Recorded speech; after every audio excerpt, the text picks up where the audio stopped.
Ce que je crois, c'est que pour sortir de cette situation, on va devoir essentiellement compter sur nous-mêmes, c'est-à-dire nous et vous.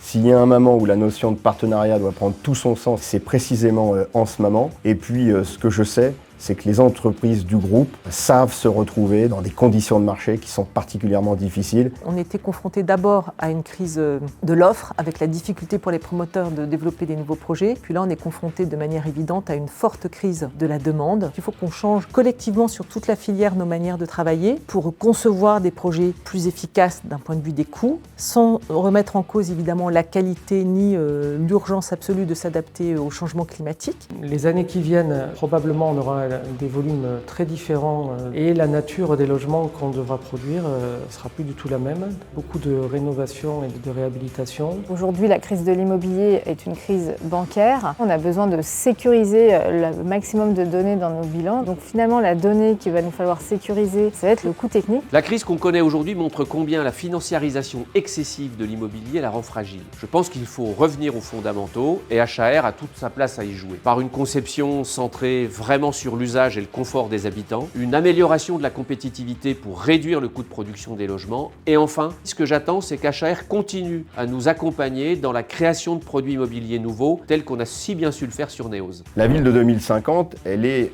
évidemment engagée dans le défi climatique qui nous impose d'apporter des solutions qui seront soit inspirées de solutions probablement beaucoup plus technologiques qu'aujourd'hui, très inspirées par le vivant, par la nature. On aura moins besoin de construire du neuf. Donc tout ça plaide pour le fait qu'il y aura sans doute des volumes beaucoup plus faibles. Alors je crois que vous avez dans vos équipes un temps d'avance, vous avez fait faire de la réhabilitation en site occupé. Je crois que notre enjeu collectif, ce sera comment est-ce qu'on adresse cet énorme marché de la réhabilitation des copropriétés. On construit la ville sur la ville. On a des projets qui sont chaque fois mixtes et qui ont du sens et une valeur ajoutée pour les habitants, pour les maires. On a un accompagnement avec une communication et une transparence élevée. Alors en 2050, la hauteur ne sera plus un tabou. On pourra tirer la chasse avec de l'eau de pluie. On aura des normes de construction qui auront peut-être fait un pas de côté sur certaines choses et qui auront réussi finalement à ne pas se contredire les unes les autres. En 2050, la physionomie du marché de l'immobilier aura complètement changé. Le modèle intégré qui nous est cher sera le modèle qui aura le mieux évolué. Et je pense que HAR fera 80% de sa production pour Link City dans des opérations bas carbone.